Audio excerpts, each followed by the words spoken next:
There we go. There we go. Good day, everyone. I'm Tiffany Fortune, Chief Operating Officer here at Convert, and I'm thrilled to dive into this conversation with Craig Sullivan about what makes genuine partnerships work in our industry. I know you've talked to us before, you've heard us speak on this before, so follow along. We are going to have the chat open so that you can jump in and ask questions as well. If you've not been a part of the discussion and you're just joining in now, you will not be left out. We are placing our agency report here in the comment section. But before we jump in, let me just share some context. The report that Craig created, Tune Out Hype, FOMO and Noise to Navigate the Shifts That Matter, has been downloaded now over 292 times. I think we're at the door about 300 times and distributed at various on-site events. So quite a bit out there in distribution. That response tells us how hungry our community is for these insights, real insights about these relationships. You can grab your copy, as I said before, if you go to the message board, you can grab the copy also at Convert.com. And we'll share that link again at the end. You may recall, for those of you that have been joining the conversation for a second time, that Craig surveyed 237 agencies to capture what's really happening out there. These findings were sobering. 65% of the agencies were seeing clients shift test in-house. 80% said the pressure to perform was higher than ever. And 60% had already seen optimization get rolled into product teams. So the chaos is real, and the chaos is still existing today. So we're going to get started and just tell you a little bit about what we think came up after the event. So today we're going to talk a little bit harder. We're going to have some tougher conversations, and we're going to talk about what we did not talk about before, the hard truth underneath all of this. So let's get started. Craig, welcome. Hi, Tiffany, and nice to meet you, everyone. Pleased to be here today. Well, I'm going to just jump right in. We're not going to waste time here. I'd love to know more about our vendors. So can you share with me a little bit about what our vendors say um, about partner first and while they're secretly competing with their agency partners?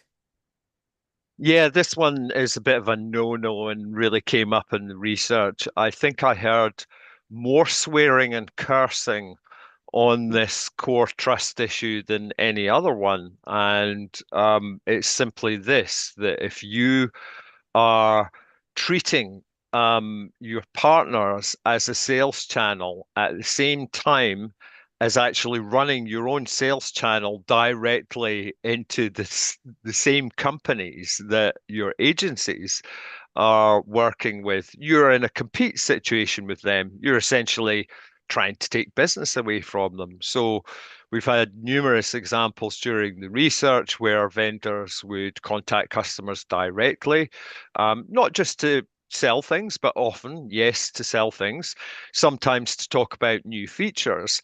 But this kind of breaks the whole relationship. You're sidestepping your partner and saying, I don't care about my partner or their relationship with their customer.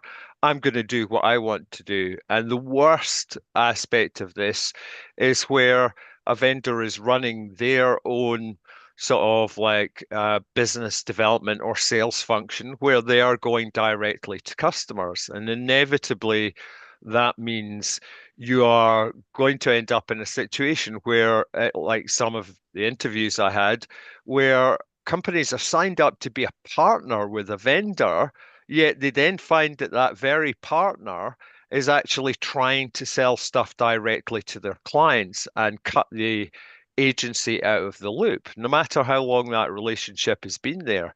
And that is a massive trust destroyer. I had people swearing and cursing. We will never partner with them or do anything with them ever again. And it's usually a pretty final statement they come up with. When you break that trust, it's almost impossible to recover it. In fact, I would say I don't think I've found any circumstance where if you do stuff like this, that you will win back that trust. It is gone. Tweet, tweet. Yeah, I understand. Yes, definitely. That makes sense. That kind of goes along with some of the things that we've heard over time is trust is everything. And that happens to be one of, our key value just at Convert internally and externally is you have to, the importance of trust.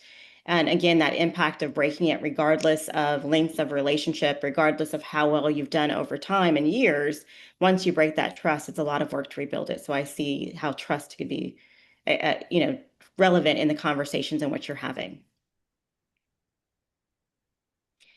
Now, when we go a little bit further in the time that you spent in this discovery mode and all of the listing and the focusing on the relationship and specific people, one of the things that come up quite often now are, what the research is showing us about some of the best partnerships, and what they aren't about. They're not always the biggest vendor, right? And that's something we're finding at Convert. It's not the biggest vendor.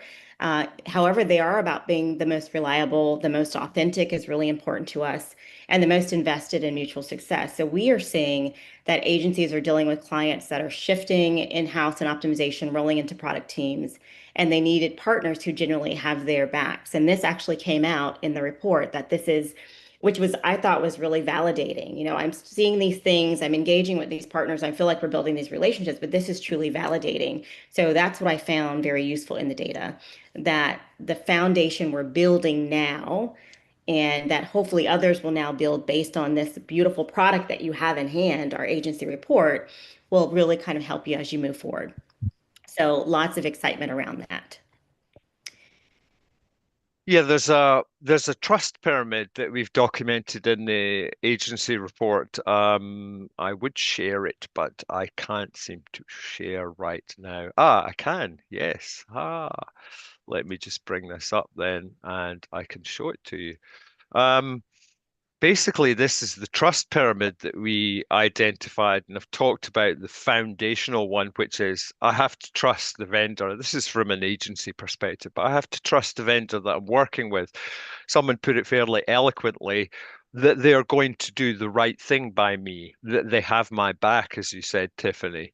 And that is the base thing. Everything else is built on that. On top of that is trust in the product. So can I trust this product to not screw up my client's experimentation? It's reliable, it's trustworthy operationally in terms of uptime. Um, these things are really important. Layered on top of that is getting priority support. So not necessarily circumventing support, but when an agency runs into a problem with a client, it's usually because they've exhausted all of their skills, right? And yeah, agencies work with multiple tools. We can see that in the research. Some agencies are working with 8, 9, 10, 11 different tools and partnering with those vendors, and they don't want to have to go through the normal channels. Have you installed the code snippet? Like, come on, guys. Like, we've been doing this for years. The only reason we're calling you is because there's something black box or beyond our capabilities to solve. That means we need your help. So having a priority channel that recognizes the agencies have deep skills, often more than the vendors do in a live environment with different customers and setups. They have real domain expertise here. So you have to treat them as a support channel as people with lots of domain expertise and not patronize them.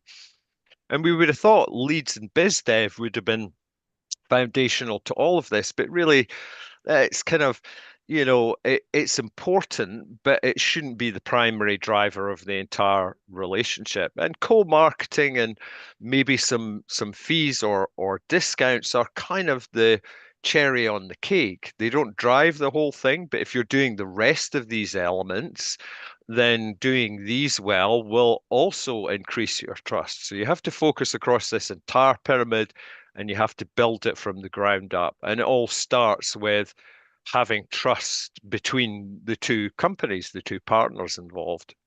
Hmm. Wonderful. Thank you for showing that pyramid. Sure. And I'm I sorry. Mhm. Keep go going. I'm ahead. sorry. No, no, keep going. I got excited, but please go first. And I had a question for you here, just interestingly enough. Um uh if you've read this report and studied it a lot and you've put some of the stuff into practice already and you're already doing great things that convert. But if you were building an agency partnership program now, like from scratch, knowing everything that you know from the research, what would you have changed? What would you recommend that people do if they're building an agency partnership program kind of based on this research? What advice would you give them? Well, that's a great question. And we actually we're not building, but I would say that we're enhancing the partnership program that we have today. And why we are doing this is because of what we've learned. As I said before, some of the items in the report were very validating in saying that, okay, you're moving in the right direction. We engage our partners for feedback. We engage them. We feel like they're boots on the ground. They're in the trenches. They know what's happening day in and day out. So we want to understand, are we providing the right tool and the right service so that we can help you get further along as you move through that situation.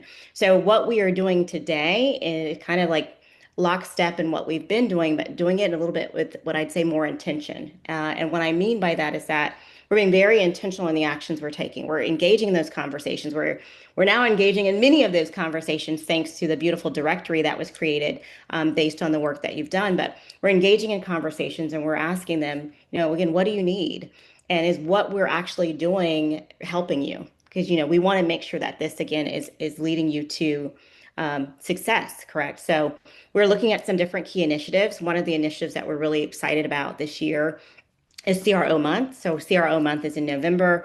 Lots of information on that. That's right around the corner. November is just a few days from here, but it's dedicated to celebrating our partners who have not only built and invested with us, but our partners who have helped us build and helped us to be able to grow. So we're going to be recognizing and celebrating them. And we've also are looking at just not just our certified partners, we're looking at everyone that we've worked with. So even yourself, Craig, right? You've worked with us so much throughout the year. So our agency partners, our stakeholders, and our affiliates. So we want to make sure that we are being very intentional by recognizing the work in which they do and how they help us do our work. We are also doing partner spotlights and acknowledgments for the same reason, right? We want real shout outs for our partners. We want um, to really just say thank you for the information. And we know that not every time, not every day it's going to be all flowers and butterflies, right? Some days it's not going to be great information. Some days you're going to say, Tiffany, I think you guys you kind of missed the mark here. And then I'm going to ask, well, tell me why. What do we miss? And how did that impact you? So being very intentional and engaging and saying, we want to hear what you have to share. We want to see how we can change it. We want to also collaborate with you on how we do so. So that deep engagement is really what we are doing more of that today. Not the surface marketing. You see that everywhere. Marketing's popping up. But in order to get the deep engagement, we're going beyond just conversations like this. We're actually getting out in the road. We're getting out in the field. So, we're going out for road shows is what I call them. They're intense road shows where we're showing up in person, we're networking, and we're sitting down and just hearing, what worked, what didn't work, what went left, and what stayed on track.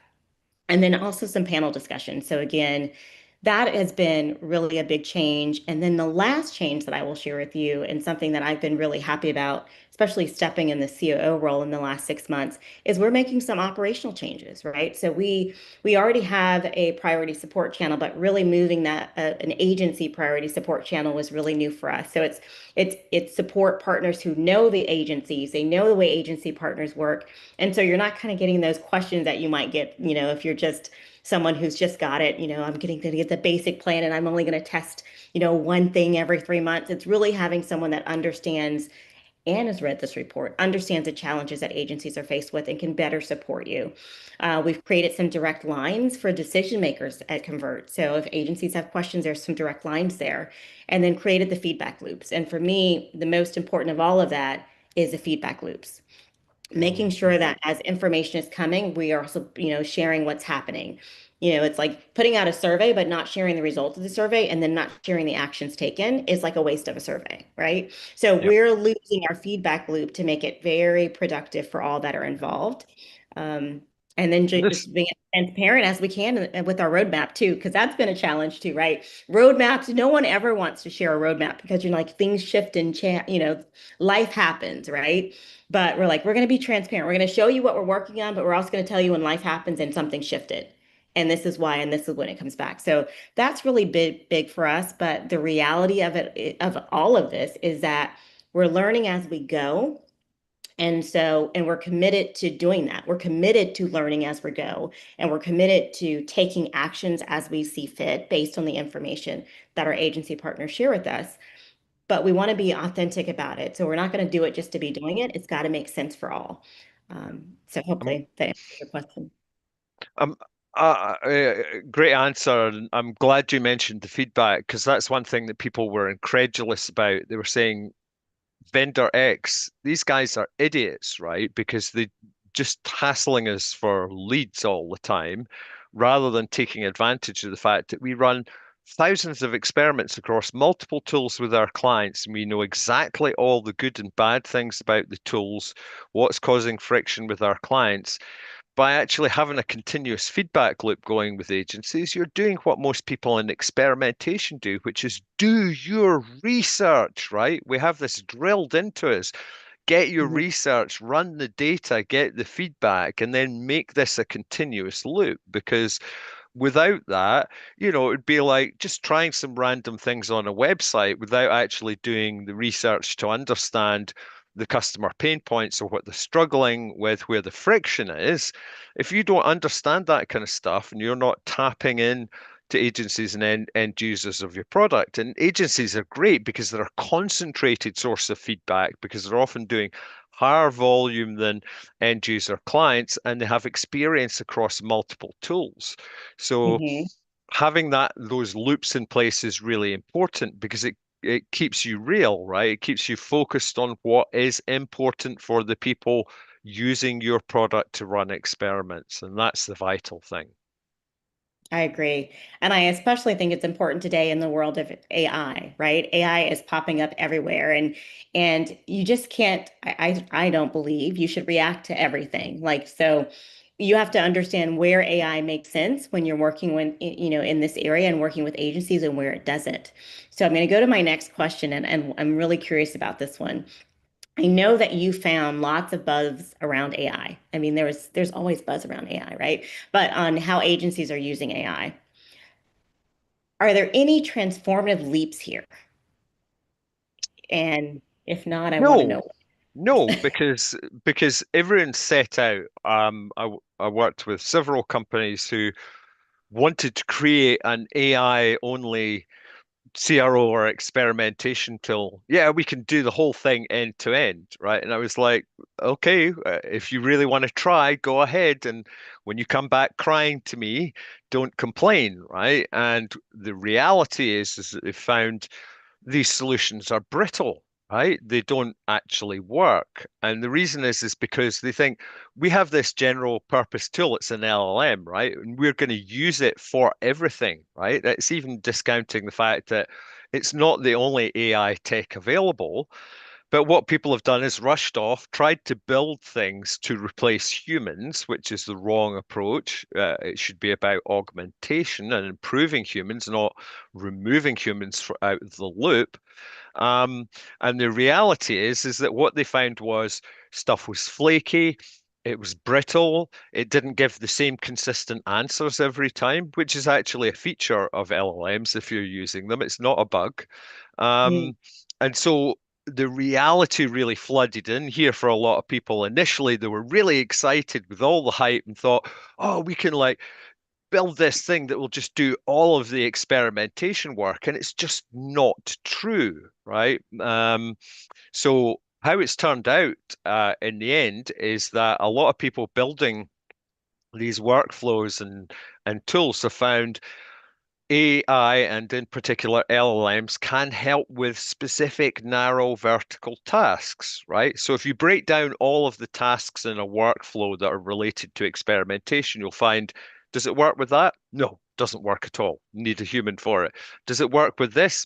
Sort of. It's okay, not great. Does it work with this task? Yeah, it works great with that. So what we're finding is highly task and context specific, right? Yeah, and the mistake is you think it's a general purpose tool, it can do all tasks, but that's not true. And that's the reality that people found is that they ended up with a whole load of brittle, flaky, agentic workflows that didn't really solve the problem. So I think reality is bitten and people are now beginning to understand that you have to look at decompose this to a task level to actually understand, you know, is a screwdriver good for hammering in a nail? No. Is a screwdriver good for removing a screw? Yes, right? And it's a bit like Mhm. that. You need to actually apply the right tool for the job. And the answer isn't always to use an LLM. It could be automation. A lot of this stuff turns out to simply be automation. It's not AI per se. It's just automating the workflow to achieve greater efficiency and productivity for the humans that are already doing it. And those gains are going to be highly specific depending on the tasks. It's just not a thing that you can apply automagically across the entire experimentation workflow and you'll get massive gains. So this is Mhm. why people have found out reality is not quite the same as the hype. And that's the fault of the AI companies. Like, don't even get me started on vibe coding, right? Or vibe experimentation is my least pet hate. Vibe coding, sure. Experimentation, sure, I am down with that, right? I understand both of those definitions, but vibe experimentation is not a thing, right? Trust me. Well, it's interesting. So we found the same challenge, just internally at Convert. We want to adopt AI, and we do see where, as you said, there are some efficiencies there, but there's some efficiencies that happen with automation. So finding that right balance is taking time. And so we have to do it like you would do any type of agile moment or any agile workforce. We try and we say, okay, this is not it, and you've got that feedback loop, and you try here. But I think don't go in there blindly. Know what your expected outcome is before you like just jump right to it. But I do find that it is working best for me and some more of those little task oriented, those day-to-day menial tasks. I love my little AI task agent, but in other places, I still need to be me. I still need to infuse my experience in my life, and I don't necessarily want to feed that into AI. So, what you're seeing and hearing is definitely what I'm seeing and feeling. So, it's good to see that there is again some more consistency and some validation there as well. And that's what you're doing with AI. You're running experiments inside your company. You're running pilots or experiments, and you'll need to iterate them. You won't get it right first time. You might need to double down or iterate or go further to actually make it work. But you have to start somewhere, and you start by breaking off tasks that look feasible, right, for actually achieving this. And you will eventually end up automating lots of your workflow, but you'll do that not just by applying AI to the workflow, you'll do it by rewiring the entire workflow to take advantage of AI. And the reason that a lot of agencies haven't really seen the kind of gains you and I might have productivity gains in day-to-day use of AI, why haven't agencies seen like 30, 40% gains in the efficiency of their experimentation programs? And the answer is because they haven't changed how they're doing things. They're trying to apply AI to their old way of doing things rather than rewiring it to take advantage of the points in the process where AI can add value. And that's a critical mistake. So, although we personally might have got some gains, they're not being realized at a company level, because people are simply not changing what they're doing. They're trying to make old stuff faster rather than actually rewiring it. Hmm. Yeah, I agree. I agree. So shifting a little bit more too, I want to go into another area of the report where you talked about factors in the report putting pressure on agency models, things like macroeconomics, AI, in housing, some shifts to product. Have you seen this play out more since the report wrapped? Yes, and I think I recently did a poll, and I'll share a link to that in a minute, or if you can find it, Vlad, it would be good to share it in the chat. We asked people, question, is AI putting pressure on price, right, of what you sell your services for? Is it putting pressure on expectations? So people are thinking, oh, you guys must be using AI. You can do twice as much stuff for less money. So it's that kind of expectation there. And we find that it's true of both, right? I think it was about a quarter of people said it was um, putting pressure on expectations. A quarter of people said it was putting both pressure on expectations and price. Another 10% said it was putting pressure on price alone.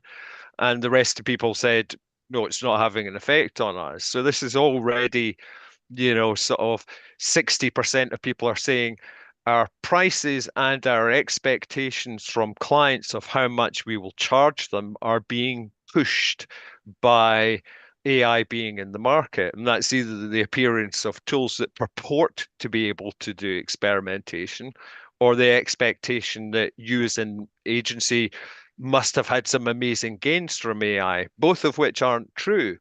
So this is tough for people. People are saying, "Oh, like we're having to compete," and we predicted this in the report that people would eventually, at the lower end of the market, find themselves kind of in competition with low human or 100% AI solutions. And from a boss perspective, they're like looking at these and saying, "Oh, these guys say they can do." A CRO audit worth $10,000, right, for $250. So why should we Right. work with this agency to actually do this work when we can get it for $250? And the answer is go ahead and try it, right? Because you will find that $250 is probably largely a waste of money because it's going to give you generic middle of the road answers, stuff that we've seen before on the internet and stuff that the models are trained on, simply not approaching it correctly. So this pressure is increasing. There's a macroeconomic pressure, the instability caused by tariffs, wars, all sorts of things that are going on in the background here. Depression and economic situation, it's making it really, really hard for both freelancers and agencies to find work because companies are holding off on investment. They're like, oh, we're not really sure what's going to happen here. So do we really want to pour extra money into this right now? And the answer is often, oh, let's wait and see. It might get worse than this, or what happens if Trump does something different tomorrow?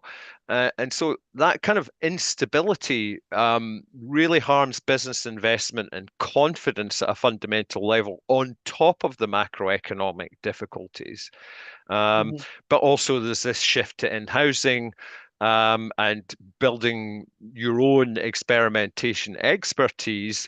And that is pushing agencies to move away from pure execution services towards actually helping companies get better at experimentation themselves, teaching people how to fish, right, rather than Mhm. doing the fishing for them. And that's a fundamental shift. Some agencies are embracing it already. Some are still trying to do things the way that they're doing things before. And for them, they're going to hit a brick wall at some point because we have noticed these market shifts and these changes in clients, and so have the agencies, the smarter ones. So if you don't get down with what's actually going on in the marketplace here, you aren't going to survive, or you're really going to struggle, right? So be Mhm. aware of these macro factors that are actually changing the nature of how you sell your services and what you sell, because it's not going to be the same in a year or 2 years as it was before. Right. And I think you really hit that home when you talked about the growth pathways in the report. And so I know that when I went through that section, of course, what I'm hearing now and what kind of also just really kind of left an impression there is competence is the baseline, right? Competency is the baseline. And you're right.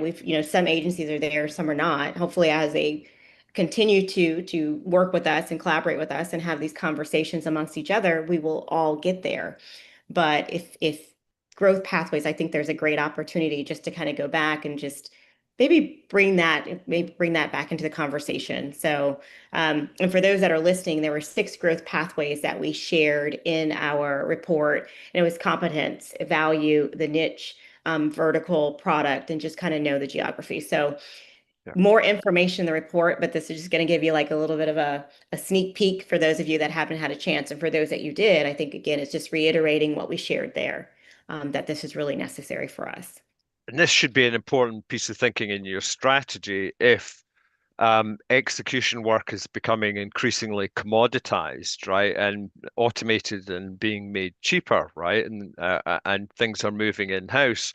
How do you add value? That's the question to people. How do I add value, right, to my client, right? If they want to do all this stuff themselves.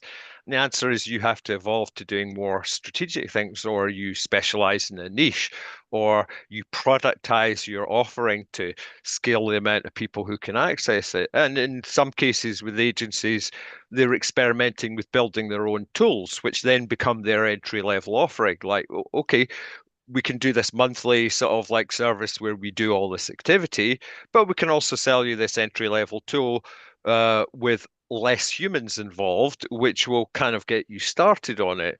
So Mhm. almost where there used to be an entry level service offering, for some agencies, they're moving towards actually offering a product as an entry level service. Mhm. Hmm. So, another surprise in the report that I wanted to go over too is that, and I think we've mentioned this a little bit when we first opened, is that some of the best partners weren't necessarily the biggest. What were the attributes of those people that we actually did single out for praise in the report? Can you tell us, like, again, what were the attributes and what did they do differently? I think it actually comes down to relationships, right? Relationships and building relationships. There's a great book by Carol Robin called Connect. I'll find a link and share that. And it talks about how you actually understand people and what they're trying to do. Like if somebody says to you, we need to run 100 experiments this quarter, you then sort of say, can you tell me what your targets are? And you find out their target is to run 100 experiments this quarter, then you know why they're asking you to do this, right? So you understand what are their incentive drivers. So there's this hinterland behind people that you really have to try and understand.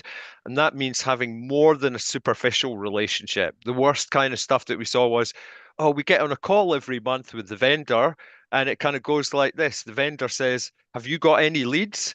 And then we say, have you got any leads for us? And then that's the end of the conversation. Or there's some performative, slide sharing, right? That's not a relationship. It's not authentic. You're not trying to understand the company involved or what their goals are. The people and the psychological, emotional, and incentive drivers behind their work are the hinterland that you need to explore. So the best partners are the ones that people remember, right? People will say, they won't say a vendor name. They'll say that guy at that vendor was utterly amazing. He looked after us for years, right? And if people are saying those kind of things, it means you're doing the right thing as a vendor. You're making a lasting impression. And it needs to be authentic. There's too much plastic and performative stuff out there where you're just going through the motions. You aren't actually doing things that, from a partnership perspective, are mutually aligned incentives, right? So the first question you should be asking before you do any activity with people is, why are we doing this? Why is it good for us as a vendor? And why is it good for the agency? And if you can find that aligned incentive, then you will both grow, right? If they grow, we grow. That's the fundamental principle behind it. So I think it's those people that understand this and actually try to build deep and meaningful relationships with their clients here. It's really important. And I agree. I mean, it just follows along of when I talk about what things have we changed at Convert or how our playbook has shifted or changed. It's taking this information and really kind of acting and making sure that we're following through and we're having that trust in those feedback loops. But we've talked about what works. What doesn't work in these partnerships? We're telling everybody what works, but let's just get real. Like, what doesn't work? I mean, the obvious is lack of trust, but like, but what else? What doesn't work for us today based on what you've seen and what you've heard? Oh, lots of things were mentioned. Useless freaking webinars about features, right? Oh, we want to push this feature. Hey, we've got this new thing. Let's work with an agency and we'll go through this entire performative thing where we tell people how great they are, right? If it's not based on pain points or needs, right, then why are you doing it, right? Nobody's going to gain anything out of this. And The end user audience is not interested in this stuff. They are interested in things that you want to share that solve problems that they actually have right now. So this comes back to the feedback. If you don't know what the problems are, you're probably likely doing marketing, webinar type performative activity with people, and it's Mhm. not going anywhere. You're just burning rubber in the car park. I think flashy but useless badges or certification programs. Oh, yeah, we signed up. Their certification program was like 10 questions in a form, and we did that 8 years ago, right? It doesn't, validate that you're competent with the tool. No one's checking that that person who even passed that certification is still in the company, right? So, a lot of these things can be flashy and superficial, and they don't actually reflect domain expertise in the agency. Um, this sort of focus on leads or transactional thing, right? It's a transactional. If you make this a transactional relationship, these people are a sales channel or agencies are a sales channel, then you are missing the point. It needs to be a relationship, not transactional. Um, and what I mentioned there, they're plastic, not authentic connections, right? So where you kind of know these people and you do things together, but you haven't really put any effort into the relationship or getting to understand them or what the problems are, what they're going through. And that superficiality to the relationship leads you to think you know what's best for them. You could try asking. That usually helps. Um, Mhm. and if there are no feedback loops in place, right, if you don't have a continuous feedback loop with end users and agencies who are selling and supporting your products. I mean, agencies are effectively doing first line support for vendors, right? So you need to treat them with the respect that comes with that place that they're taking up. They're shielding you from calls, right? So you need to support them because if you don't support them, then the trust will be broken between the client and the agency. And that then makes sure that the relationship between the agency and the vendor is broken, right? So now the the end user client doesn't want to renew with your software because they said, well, you're a gold partner, right? Like, how come it took you 5 days to get an answer to our tech question if you're a gold partner? So it's like a lose, lose, lose situation. Everybody loses out. Um, and so be like experimenters, right? Use those feedback loops. They are one of the most critical things to tell you what you're doing right, what you're doing wrong, where the gaps are that you need to plug, right? Stop listening to your colleagues, right? Your colleagues don't have any clue, just like you, right? But the people Mhm. that you talk to, the end users of the tool, the agencies who are using your tool in anger every day, they have all the answers you need if only you were to go and ask them. And part of that comes with relationships, but part of it also comes from structured feedback, surveys, interviews, the kind of things that we were doing in the agency research. We were spending time talking to people and finding out what was grinding their gears and what we could actually help them with and make things better. Oh, that's awesome. That's awesome. And I do want to just also give a plug for the book. So thank you for recommending that book to me. It was part of my flight here to Dubai. So thank you. That's been a really great read. And there's a lot of quick little moments in the book that make you just really take a pause. And as people know, I love to just take pause as much as I can to just allow something to hit. And when we talk about the feedback loops, one of the things I read, which I thought was really interesting, is remember, sometimes feedback comes in very ugly wrapping, but that doesn't mean there's not a gift inside. So getting some of that feedback and building that relationship and that trust is, yeah, sometimes it's harsh and sometimes you made a mistake. You talk about having that partner that's supposed to be this, number one partner, but you respond to them 5 hours later. I think there is a way to still do some rebuilding there. I mean, I know I've been there. I've been the one who missed the 5 hours, and I've had to just be honest and say, this was a miss on my part. Let me work to correct this, and this is why. That's where that transparency comes in. So I do want to just kind of plug that in there too. That thank you for that book. It's a wonderful read. I'm almost finished already. I'll finish it when my flight back to the U.S. But definitely, And it, something. It's a useful book for personal relationships as well. To a great example I had was one time when I wanted to do something, but a team was just ignoring me, and I couldn't understand it. And I was getting to that stage where I'm getting kind of quite angry with them, right? Because they're just bluntly ignoring me. So I took him out for a beer and said, "Been asking you to do this thing for ages, and it kind of hasn't happened. Is there something wrong? Something I can help with? What what's kind of driving this? Is it something I said? Please tell me." And they said, "Yeah, well, we can't make that change because our bonuses are tied to that thing, right? So if you make that change, right, then we won't get our bonus at the end of the quarter." And I was like, "Yeah, you should have said, but the onus should have been on me to find out. Luckily, I did." And I said, "That's fine. I'll go to your boss." So I went to the boss and said, "Look, any chance we can change the targets here so that we can fix this thing? The guys will still get their bonus, but we'll then set a new target for next quarter."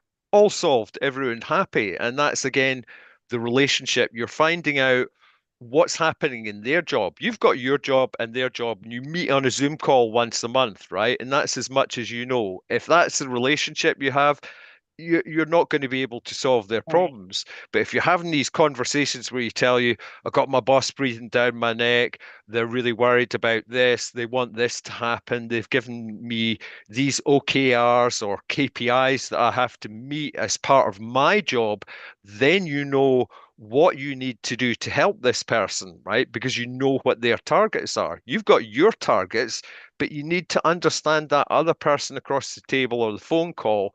What are their targets? What's their psychology inside that company? And who are the actors they're involved with? What are their bosses doing? Who's setting the targets? What are the blockers?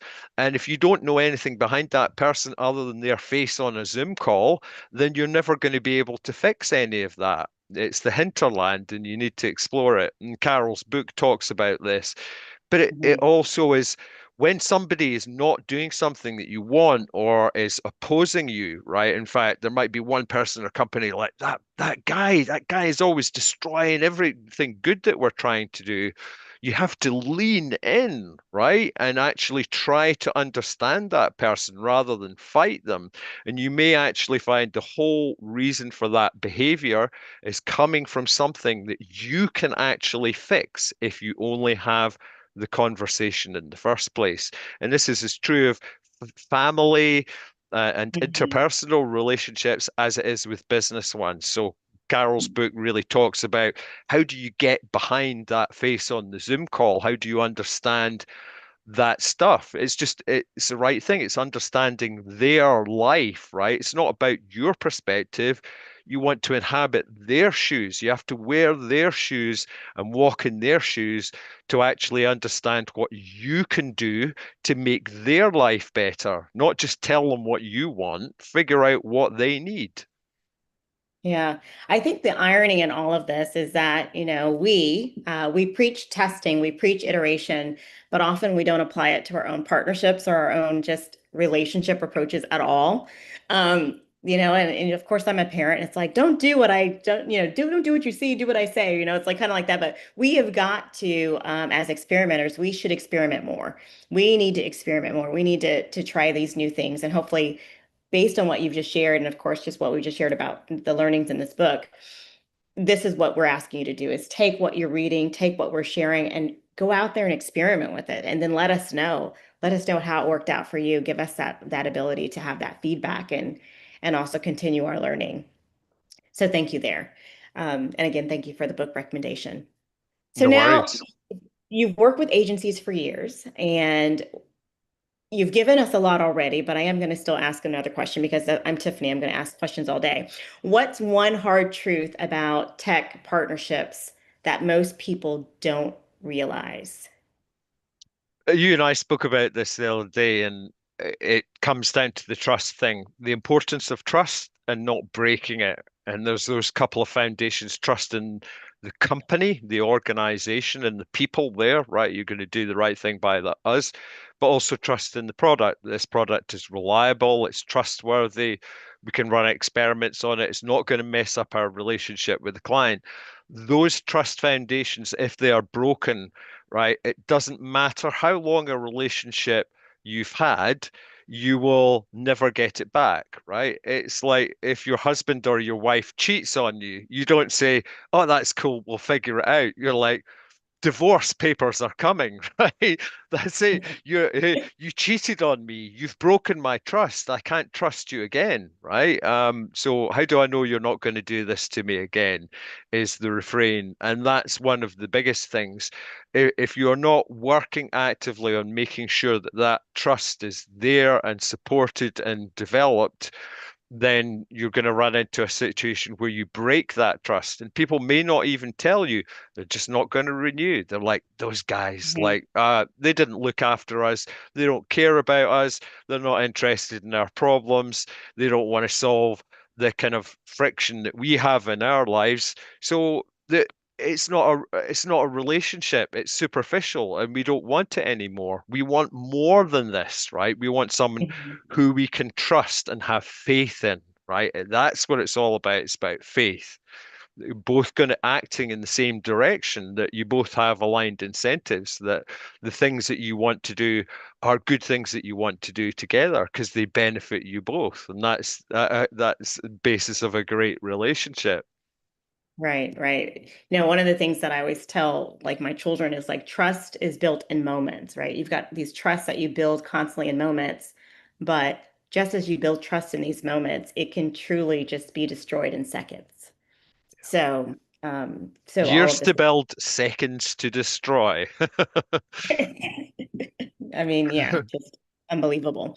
And then also, like right now, we just talked about all the industry pressure we're under, and that's why we really felt like this was the perfect time for this report, is because of the pressure we're under in this industry, that trust becomes more critical. So I know this is not a trust webinar, but it's kind of turned into one. But at the end of the day, it is something that we leave everyone with. Yeah. I And want to the dive. report has a playbook. The research report has a playbook for and a checklist for vendors and for agencies. And these are the things that you actually need to do to make sure that that trust is not only there in the first place, but that you are building on it, right? And that's your solid foundation to do all the other cool things, right? Yeah, I did love that. That's that section that's like earning trust as a vendor, and we talk about the different themes, everything from the support to the enablement of the org integration, and of course the AI driven shifts. Because who would we be if we weren't talking about AI? Which leads me to my almost my final question. So we are getting close to time here. But we still have that group of people. And I told you about my conversations that I'm having, at a Convert, right? We have a group of people saying that AI is transformative technology, and another predicting the death of agencies. And I hate to be so brutal here, but the death of agency within months. I mean, it's very dark, the things that, we're hearing. Which one is right in in Uh, in perspective? well, Not the making you the answer is agency all knower here, but just seriously, like where do you take this? the answer is just more complex. It's not that simple. And people are saying, you know, your agency is going to be dead in a year. And if, we've all seen these kind of articles on LinkedIn. AI will eat agencies, right? And creative agencies and ad agencies and experimentation agencies. And it's just not true. I think if we added a bit on the end, that, you know, agencies that do not change will die. That is true because we are in a period of massive change, right? And we are still exploring the potential of these technologies and figuring out which tasks can be automated or handled by AI in order to improve the service that we actually give to clients, the quality and efficiency, the productivity of it. Um, but it's just not a generally true statement. Not all agencies are going to die, just those that refuse to adapt to changing circumstances. And Darwin didn't say survival of the fittest. This is like his nephew or a cousin, I believe. Can't remember who it was. But what he said was the the the the organisms that don't survive are those that are least adaptable to change, right? So it's not about survival of the fittest, it's about survival of those who adapt under changing circumstances, right? So Mhm. that's access to food, environment, climate change, competition from predators, right? The species that didn't adapt to these macro changes going on around them quickly found themselves eaten and extinct, right? And that is what will happen to agencies who do nothing at all. If you do nothing at all, then yes, your agency will eventually atrophy and die. But to make this sweeping statement that AI is going to kill all agencies is just stupid, and it's an absurd reductionism. Um, but I do agree it is a transformative technology, but only in highly specific task areas. Yes, it will do great things. Sure, you can come up with, creatives or mock-ups or prototypes much faster. Is it going to build experiment code that you can maintain and work with for the next sort of 3 years? No, it's not going to be able to do those things. So what you need to do is figure out how it works for you, right? So you have to be as an organization, adaptable and agile enough to react to these changing circumstances. You can't be like King Canute and say, we're just going to carry on doing what we want. The tide is going to come in, whatever you say. It's you got to move your deck chair further up the beach or find another beach, right? You just don't, otherwise, you're going to be saying, we're not changing, and you'll find the water lapping up to your neck. So I don't think it's going to um, kill all agencies. I just think it's going to kill those agencies that are far too inflexible to adapt to that changing circumstance. Yeah, I totally agree. I think it goes beyond agencies. I mean, that's really the same for us here at Convert is, we're a very strategic group. And so we're ahead of the game in many aspects of that. And that we have so many strategic thinkers on the team, but we are having to look at again, AI, not a replacement, not a, but we don't want it to also enable us. We want it to really propel us forward. But so, Craig, I just want to say, I know we're just about at time. Are there any other things that you'd like to share with the group before we start to wrap up? And I'll also see if there's any questions that are in the chat during this time as well. No, I think I've kind of covered everything. Quite a few of the things that we put into the research report have actually turned out to be true, which is good validation of the effort that we put into it. My challenge to people is if you're a vendor or an agency and you haven't read this, maybe you don't want to read the entire report. But if you're not reading the checklist, right, and understanding how important that is as a vendor or an agency, and you don't actually have a plan for dealing with those things or dealing with AI and the macroeconomic pressures going on, then the world is going to eat you, right? You need a plan to actually adapt. So it's not enough just to recognize that these things are happening. Oh my God, all these things are happening. And like, what do we do, right? That's where, you might have been running quite happily the same way, churning out the same stuff for years and years and years as an agency, right? Now, with all of this stuff happening with AI, that is going to force you to change, right? Adapt or die is the motto, right? And that's important. And some people are already quite far down that road. And the agencies that are far down that road are those that have put time and investment. They've given their staff extra time or extra resource to Hmm. play with AI tools. You can't say to people, "Oh, I'd like you to do your job, but on top of your job, I would also like you to experiment with and play with a whole range of AI technology to replace certain aspects of your job." Do you think that's going to work as an incentive for an employee? No, of course not. They're just not going to tell you what things work because your incentives are not aligned. Why should I tell my boss that I've automated 50% of something if I don't know what the result is going to be? Are they going to promote me? Are they going to reward me? Or are they going to fire me and my team? If you don't know the answer to that question as an employee inside an organization, then the leadership at your organization at fault is not for setting that culture expectation of what AI is for, right? If you don't explicitly tell people, we're not using AI to get rid of people, we want to make our process more efficient and higher quality than any other agencies, then people then understand, sure, okay, I even know one company that offers like a brand new car every quarter, right? Like for the best AI pilot or idea that someone has created an experiment for. So, as an experimental company, that's music to my ears because you're saying, we want you to experiment. We're going to give you Mhm. the capability to experiment. We're going to let you create pilots. We're going to allow you to fail. We are happy for you to fail because, in the end, your experimentation with the AI products will lead us to blinding insights and changes that will irrevocably change how we actually do experimentation and how we sell services to clients. But if you're cutting staff or not investing, it's kind of an industrial revolution going on in the background. And at a time of industrial revolution, you need more resource, not less, to manage that transition. So people are trying to cut jobs based on the fact that AI is going to give them a payback in future, but they don't realize that to get that payback, you actually have to invest in your staff and give them the freedom and capability to run these experiments, and that requires resource too.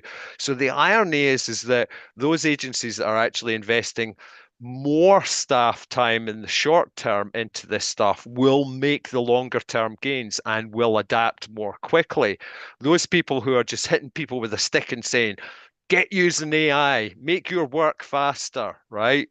Help us cut your department headcount by using AI. None of that is going to work. And in fact, it will put you in a race to the bottom. Soon you will just be competing with AI only solutions.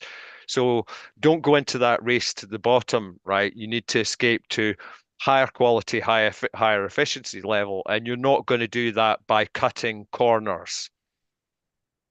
Yes, that's awesome. Higher call. Yes, that's a really good kind of drop the mic moment right there. So thank you. I think that's great.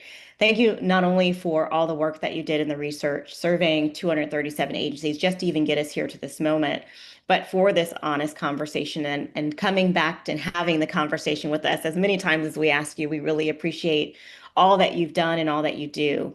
And for everyone that is here today, I want to leave this with all of you to say, understand that these partnerships, they're not just about the contracts, they're not just about the logos on the websites, they're truly about relationships. And it is about the people that's showing up, consistently, that's showing up honestly. We talked about being authentic, we talked about trust. It's like truly having this, what I would call a genuine investment in this mutual success. That's what a partnership really should be. So thank you all for listening. And one thing that you can always know about us here at Convert, we're committed to being that kind of partner. We won't always get it right, as I'm being very transparent and letting you know, but we will learn, we will listen, and we're here to keep it going. So the chaos is real. The chaos is real around us. The chaos is real everywhere we go. And I know 80% of us are feeling more pressure than ever, as the report has stated. So let us help you navigate through that.